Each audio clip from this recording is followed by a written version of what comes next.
Yo, hello guys, balik lagi channel gua. Ya, ini adalah channel yang sebelumnya bernama Knight Advent. Sekarang namanya udah gua ubah ya. Kenapa gua ganti? Simpel aja, sebenarnya jadi awalnya gua namain channel ini Knight Advent karena gua mau bikin channel yang isinya konten tentang tokusatsu. Karena bagi yang nggak tahu, nama Knight itu diambil dari nama Kamen Rider Knight dari series Kamen Rider Yuki. Dan Advent adalah dari sound effect ketika Kamen Rider dari series Kamen Rider Yuki menggunakan salah satu kartunya. Jadi dari nama Knight Advent. Tapi makin kesini gue udah jarang nonton tokusatsu karena bosan. Ya, bosan. Dan lagi konten tokusatsu itu lebih susah dari konten anime. Karena tokusatsu itu punya episode yang lebih banyak dari anime. Makanya gue berhenti dan lebih fokus ke konten anime. Gue awalnya bodo amat tentang namanya, tapi lama-lama gue pengen nama channel ini lebih membuat kesan tentang anime, biar yang lihat langsung tahu kalau ini channel tuh tentang anime. Makanya gue ganti deh. Dan kemarin gue jarang upload karena gue lagi ngebedarin konten Instagram gue. Jadi bagi yang pengen tinggal follow aja ya. Namanya hampir sama kok kayak channel ini, yaitu Anime Lovers ID 44. Di sana gue bakal mulai sering upload pembahasan seputar anime, meski nggak setiap hari ya. Nah, sekarang mari kita masuk ke pembahasan utama dari video ini. Let's go! Yo guys, jadi di video ini selain gue mau ngebahas kenapa gue ganti nama channel, gue mau sekalian ngebahas mengenai para karakter yang menderita ketika dikirim ke isekai. Yah, isekai. Kalian pasti udah agak asing kan dengan anime isekai. Anime isekai adalah anime di mana si karakternya dikirim atau terpanggil ke dunia lain. Dan nasib para karakternya selalu beda-beda. Ada yang menderita atau ada yang malah asik-asik aja tuh pas dikirim. Nah, sekarang gue mau membuat list 4 karakter yang menderita ketika dikirim ke isekai versi channel Anime Lovers ID. Let's go! Naofumi Iwatani dari anime Tate no Yusha. Ini karakter emang apes banget sih awal-awalnya. Dia selalu diremehin sama semua orang, termasuk para pahlawan yang lain. Karena ketika dikirim ke isekai, dia malah mendapatkan senjata perisai, yang dimana perisai itu umumnya cuma bisa dipakai untuk bertahan, bukan untuk menyerang. Ditambah dia hanya punya sedikit pengetahuan umum, tapi seperti tidak cukup aja penderitanya, dia malah kena fitnah sama si bitch ampas ini, yang membuat dia diasingkan dan dijauhi oleh orang lain karena fitnah yang didapatkannya.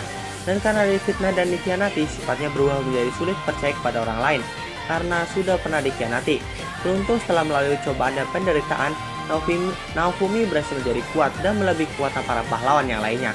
Pahlawan yang lain mau udah jadi ampas kalau Naofumi udah datang ya. Hahaha, sekarang mau Naofumi udah kuat coy. Natsuki Subaru dari anime Re:Zero. Ini karakter emang udah gak usah ditanya lagi sih seberapa menderitanya. Baru beberapa episode aja udah mati terus, dan sampai sekarang dia terus menerus mati dengan cara yang tidak wajar dan mengerikan. Dia juga terus mendapat siksaan baik secara fisik maupun mental. Karena selain mengalami kematian yang mengerikan, dia juga sering melihat teman-temannya mati, sehingga sering sekali mentalnya down banget. Dan gak bisa cerita ke siapapun soal kemampuannya, sehingga membuatnya hampir gila. Karena dia gak punya tempat curhat buat ngeringanin beban mentalnya. Ya paling baru si Echidna doang sih yang tahu dan bisa ngebantu ngeringanin beban mental Subaru. Itu pun dia malah datengin mak lampir yang derek. Sato Kazuma dari anime Konosuba. Sama seperti Subaru, Kazuma juga terus-terusan apes sepanjang seriesnya. Awal-awal aja udah mati konyol karena kaget ngira bakal terbak traktor. Dikirim ke isekai malah bawa Dewi gak guna yang cuma bisa nyusahin. Dapat party yang isinya loli mercon yang cuma bisa pakai satu sihir sehari, sama cewek masokis yang cuma bagus di pertahanan dan gak bisa pakai pedang. Hingga sepanjang seriesnya dia dapat utang dengan jumlah yang besar terus, dan pernah hampir dieksekusi juga. Kazuma sendiri udah pernah mati kurang lebih sekitar 5 kali, 4 kali di series dan 1 di movie. Dan di light novelnya Kazuma terus mengalami kematian yang tidak wajar dan terus-terusan diremehin oleh para petualang yang lain. Kurang apes dan menderita apa lagi coba nih karakter?